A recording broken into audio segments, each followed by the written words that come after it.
Hi, let's talk about Tundra Green. Tundra Green is one of the colors in the Tundra series. It's part of the super granulating special edition colors that's put together by Charmaine Carydom Aquarelle. This color is made of two pigments, PBR6 and PG19. So PBR6 is musk brown, PG19 is cobalt green pure. So these two colors are granulating. And the combination gives us an opaque color. And it has excellent light fastness shown by the 5-star rating. So this color can be really dark, and as you can see from the swatch on the left hand side, when you apply it thickly, it's possible to cover up the fine lines of hand lettering, and I'm pretty impressed by how dark it can be. So we can actually see this later when we actually use this in a painting. So is it a staining color? According to the label, it says that it is a staining color. I can remove a small amount from a lifting test. Is it granulating? Yes, of course. When you look at the swatch, you do see especially the water in the paint in water test, you actually see how the color separates, especially the two pigments, the brown and the green pigments separate out really nicely, such that you do see patches where you can only see the brown, and certain sections where you only can see the green.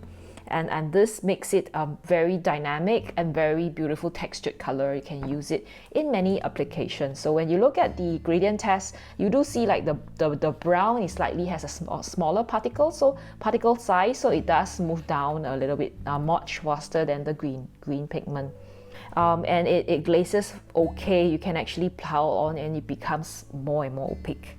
And with regards to the similar colors that we can see in the other brands, I normally compare to Daniel Smith and Charmaine.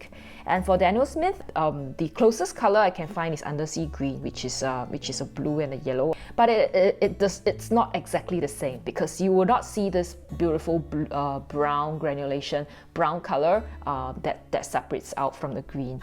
So when we look at the other similar colors we have from the super granulating series, you will know that there are in fact quite a lot of greens.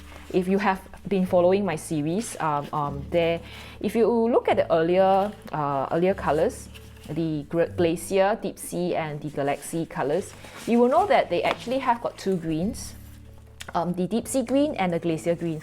So this color here, Tundra green, is very different from these two colors, so we can leave them out for the discussion. But it is pretty close to the other green colors. Here are the other colors from the Forest and the Tundra series, and I think they are pretty close, especially to the Forest Grey. It's pretty close. So this is the Tundra green.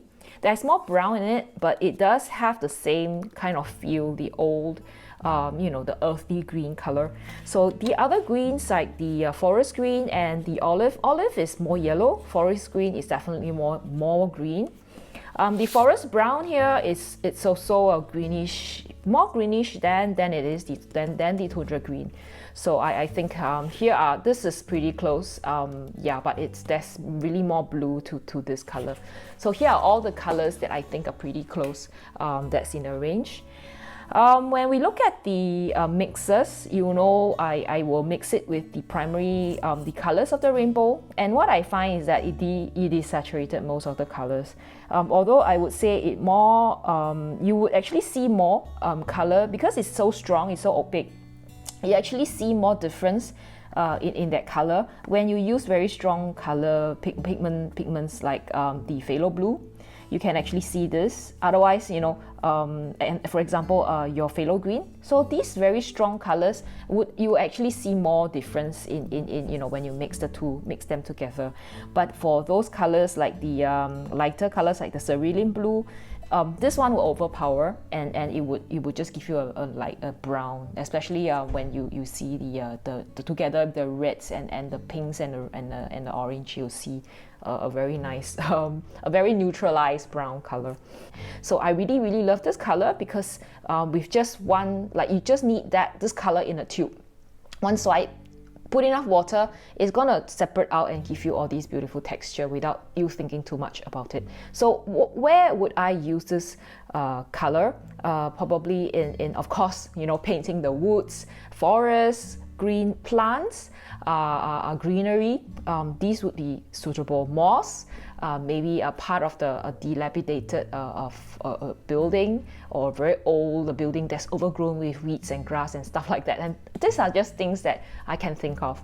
So as you can see, when you just use this color on its own in a painting, you will find that there is quite a range of values that you can get from having this color, like over here where it is more undiluted, and when over here where it is really diluted. You can see the difference in the value, and you can really make the light and shadow areas pretty easily with just that color itself.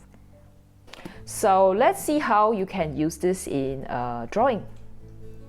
So this is a drawing that I've made from using tundra green, that I painted using tundra green, and also together with the other few colors, especially the ultramarine blue, I think the phthalo green, this is probably a red color, and the quinacridone, no, I think it's transparent yellow. So I mixed the tundra green with the transparent yellow over here, so to give you a very nice olive green color. And together with the brown, the blues, you get all these shadows. And then when I mix it with this color with the red, you get the neutralization and that deep dark color. So this color can be very strong when it's used. It's opaque, and the color is pretty dark when you use it neat. And when you dilute it, you get these very light colors. And you can actually see that the separation of that green and brown. So this is a very beautiful color to use. And if you guys are interested in a nice deep olive light earth green color, this is a color to get because it offers you a beautiful separation of brown and green, and yeah. So okay, I hope that you have enjoyed this video. You like this color. If you have enjoyed this video, give me a thumbs up, and don't forget to subscribe if you like to see similar content. And yeah, see you in the next video. Bye bye.